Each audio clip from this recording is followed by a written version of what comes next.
Continuamos con más noticias y los bloqueos a nivel nacional por parte de sindicalistas magisteriales y de salud han repercutido en millonarias pérdidas económicas y también para el Estado. Así lo afirman los empresarios, por lo que analizan tomar medidas legales. ¿Qué tal? Muy buenas tardes. 11 aduanas a nivel nacional han sido bloqueadas por parte de sindicalistas, principalmente de educación, pero también de salud. La Intendencia de Aduanas ha señalado que estos bloqueos han representado una pérdida en recaudación tributaria de 43.76 millones de quetzales. Eso por un lado, pero por el otro han denunciado que también algunos de sus trabajadores han sido amenazados de incluso prender fuego a algunas de las instalaciones. Ante esto, estarán entablando una reunión con el viceministro de Seguridad para que se tomen algunas medidas, pero también están considerando tomar algunas medidas legales, tal y como lo ha hecho ya la Cámara de Comercio, que presentó esta mañana un amparo ante la Corte de Constitucionalidad para que el gobierno pueda desalojar a estas personas y así permitir el tránsito del comercio fronterizo, dado que se encuentran bloqueadas las fronteras con Honduras, El Salvador, México y también los puertos a nivel nacional. Por una Guatemala en paz, Lourdes Hércules y Rafael Ovalle. Y ante los bloqueos a nivel nacional, la Procuraduría de los Derechos Humanos ha solicitado que se dé prioridad al diálogo y afirman de que solo el hecho de impedir la libre locomoción ya incurre en una protesta no pacífica.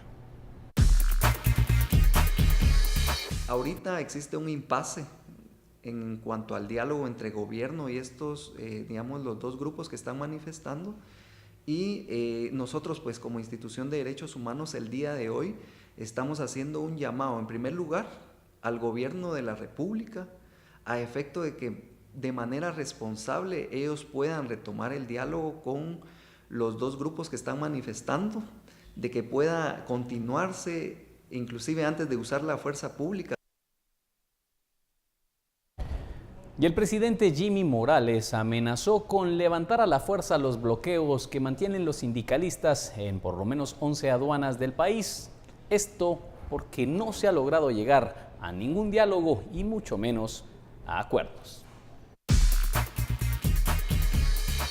Creemos que la reunión que tenga hoy el ministro de Salud y la ministra de Salud y el ministro de Educación con los dirigentes de estos grupos sindicalistas pueda tener los resultados deseados, que es eliminar los bloqueos. Creemos y esperamos que este sea el día decisivo en el cual se eliminen esas prácticas, y si no, pues tendremos que proceder como la misma Corte de Constitucionalidad nos ha ordenado, que demos cumplimiento a este tipo de liberación de manifestaciones. No de manifestaciones, de bloqueos ilegales. Y en otros temas, una audiencia unilateral del conocido caso de defraudación aduanera de la línea se efectuó este día, luego de que Sebastián Batz, que elaboraba como vista de aduanas y que también está involucrado en la red donde el Ministerio Público les indica de asociación ilícita y cohecho pasivo, solicitaba por medio de su abogado el cambio a los delitos y una revisión de las medidas de coerción. Ante esto, el juez Miguel Ángel Gálvez expuso en su análisis que no le sería otorgada esta petición, por lo que debería de continuar en prisión, pues según el juzgador, argumenta que el estar en prisión y ponerlo en libertad atentaría contra el principio de obstrucción a la averiguación de la verdad y también puede existir peligro de fuga. El juez fijó la fase intermedia del caso de defraudación aduanera de la línea para la segunda semana de septiembre.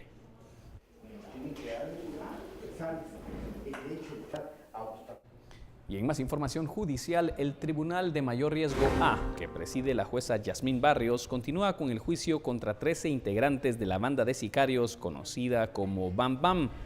La Fiscalía señala a los indicados de su violación y vinculación en al menos 6 asesinatos que ocurrieron entre el 2011 y 2013, derivado de casos de extorsión a comerciantes y dueños de negocios.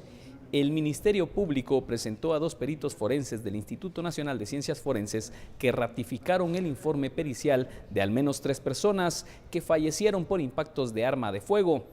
Luego, declaró un testigo protegido que reveló la forma de actuar de la sanguinaria banda y los sectores en donde operaba.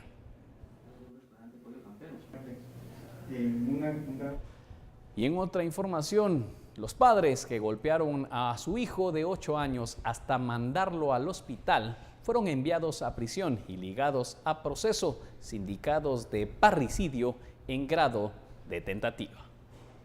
Así es, buenas tardes. Hoy se efectuó una audiencia indagatoria a 2 padres presuntos agresores de su menor hijo de 8 años. Al ocurrir un incidente en la escuela donde él estudiaba, desató la furia de los 2 padres que con cables de teléfono corrigieron a su hijo. Reiner Villatoro y Rosaura Monzón declararon ante el juez 11º penal Eduardo Cojulum sobre las agresiones a sus menores hijos que, según una denuncia, vienen desde el 2014. El niño de 8 años fue ingresado a un hospital y, según el informe forense, la vida del pequeño corrió peligro. Los padres del menor fueron capturados en la colonia Nima Juyú, zona 21, luego de una denuncia por maltrato a sus 4 hijos. Ante esto, el Ministerio Público solicitó ante el juez ligar a proceso penal por el delito de parricidio en grado de tentativa. La Fiscalía señala a Villatoro de golpear brutalmente a su hijo y a su conviviente de permitir dicha agresión.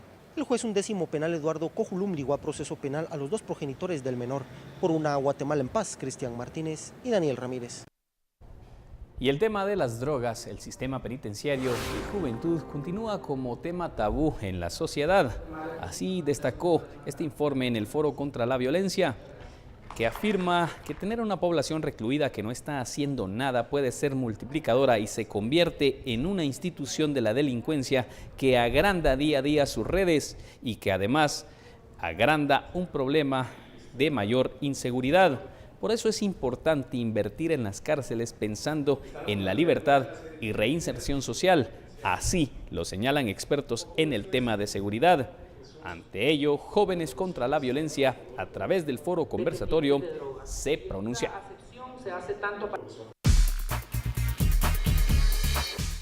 Y las cárceles no son diferentes a eso. Las cárceles son parte del sistema de seguridad nacional. Y la seguridad nacional no es solamente un problema de fuerzas externas que vienen a invadirnos, sino la seguridad nacional también es un problema interno. Y las cárceles son un lugar que el Estado tiene que controlar para mejorar las condiciones de seguridad de sus propios ciudadanos. Porque en última instancia, los propios ciudadanos, a través de los impuestos, pagamos lo que pasa en las cárceles. Y si nuestros recursos que destinamos a las cárceles no son bien administrados, por lo que los ciudadanos vamos a tener es un problema que cada vez nos va a costar más. Vamos a noticias del Congreso de la República. Durante la sesión plenaria, los diputados iniciaron con la aprobación del Código Guatemalteco de Migración, que contiene alrededor de 270 artículos. Sin embargo, la discusión se estancó por las múltiples enmiendas presentadas por el diputado Fernando Linares Beltranena. Ante ello, la Junta Directiva rompió quórum y convocó para la próxima semana para que se continúe con la discusión.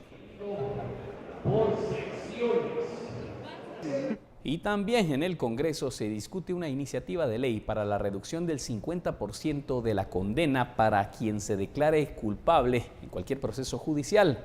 La propuesta es apoyada por el Ministerio Público y la Comisión Internacional contra la Impunidad en nuestro país. La fiscal general del Ministerio Público y el comisionado de la CICIG acudieron al Congreso para reunirse con diputados y explicarles acerca de la iniciativa de ley para la aceptación de cargos, la cual busca agilizar el sistema de justicia a través de la reducción de la condena para quienes se declaren culpables durante la audiencia de primera declaración.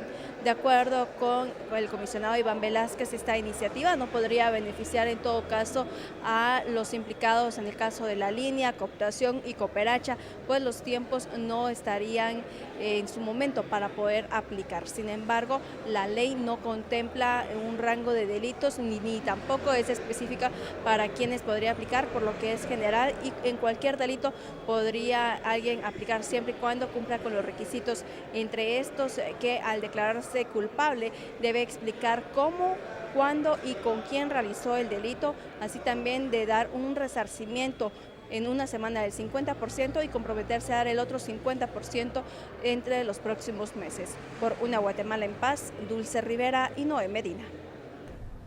Vamos a la pausa comercial, regresamos en instantes con información internacional y el papel de los guatemaltecos en Francia, guatemaltecos del Ballet Folclórico Nacional.